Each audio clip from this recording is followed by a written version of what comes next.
భారత ప్రధాని నరేంద్ర మోడీ జన్మదినం మరియు విమోచన దినోత్సవ వేడుకలు ఘనంగా నిర్వహించారు. భారత్ సురక్షా సమితి రాష్ట్ర ఉపాధ్యక్షులు ఎస్ రాజు. భారత సురక్షా సమితి ఆధ్వర్యంలో స్థానిక తహసీల్ చౌరస్తా వద్ద ప్రధాని నరేంద్ర మోడీ జన్మదినాన్ని మరియు విమోచన దినోత్సవ వేడుకలను సందర్భంగా ఘనంగా స్వీట్లు పంచి సంబరాలు జరుపుకున్నారు. నాయకులు మాట్లాడుతూ మోడీజీ ఎల్లప్పుడూ ఆరోగ్యంగా సంతోషంగా ఉండాలని, అద్భుతమైన నాయకత్వంతో దేశ ప్రజలను ముందుకు తీసుకెళ్లాలని దేవుణ్ణి ప్రార్థిస్తున్నట్లు వారు పేర్కొన్నారు. విమోచన దినోత్సవం వేడుకల సందర్భంగా అప్పటి కేంద్ర హోంమంత్రి సర్దార్ వల్లభాయ్ పటేల్ నిజాం సర్కార్ మెడల్ వంచి రజాకార్ రక్కసి ముక్కలను అణిచివేసిన రోజని గుర్తు చేశారు.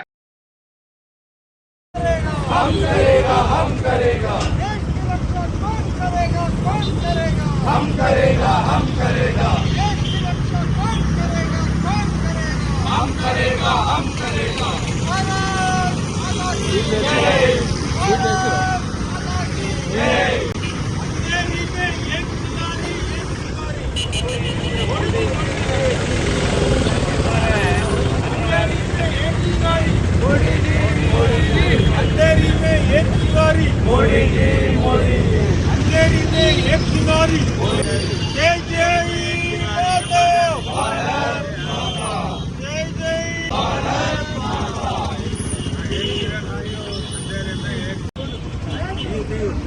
भारत माता की जय।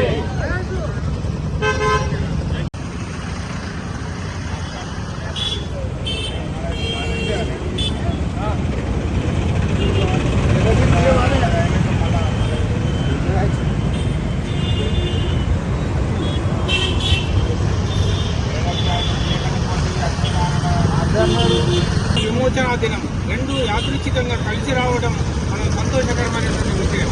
అంటే తెలంగాణ విమోచనం ఏ రకంగా సాగింది, ఈ యొక్క నిజాం పరిపాలనలో మన తెలంగాణ ప్రాంతం ఉండేది. ఆ నిజాం నిరంకుశ పాలన, ఆయన యొక్క దుష్ట పాలనను మన తెలంగాణ ప్రజలు ఎదిరించి పోరాటం చేశారు. అనేక మంది ప్రాణాలు వదిలారు.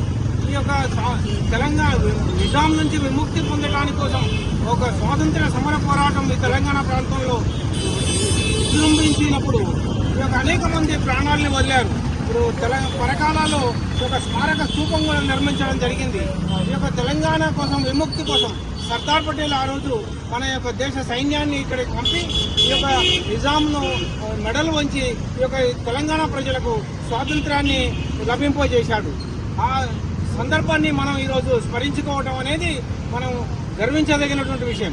అదేవిధంగా ఈ దేశ ప్రధాని ఎవరైతే నరేంద్ర మోడీ గారు ఈ ప్రపంచానికి ఈరోజు అభిమానులను కలిగి ప్రపంచానికి మార్గదర్శనం చేయగలిగే సత్తా, ఒక దశ ఈ ప్రపంచానికి కల్పించడంలో నరేంద్ర మోడీ గారు అగ్రగణ్యంలో అవుతున్నారు.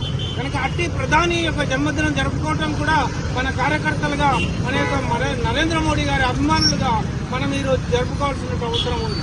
కనుక ఈ సందర్భాలని మనం పండగ వాతావరణంలో జరుపుకోవటం, ఈ యొక్క తెలంగాణ ప్రజల విమోచన దినం, ఈ యొక్క నరేంద్ర మోడీ గారి జన్మదినం, ఈ రెండు శుభ సూచకాలు మనం ఈరోజు గుర్తు చేసుకోవడం. కార్యాలయం వద్ద చౌరస్తా వద్ద భారత సురక్షా సమితి రాష్ట్ర ఉపాధ్యక్షులు ఎస్ రాజు గారు, మా యొక్క సభ్యులమందరం కలిసి మన ప్రియతమ ప్రధానమంత్రి మరి ముచ్చటగా 3 సార్లు భారతదేశానికి ప్రధానమంత్రి అయి ప్రపంచంలోనే భారతదేశాన్ని అగ్రగామి దేశంగా నిరూపించినటువంటి యొక్క వ్యక్తి. మరి ఆ రోజు 1950 సెప్టెంబర్ 17న మరి వారు జన్మించడం జరిగింది.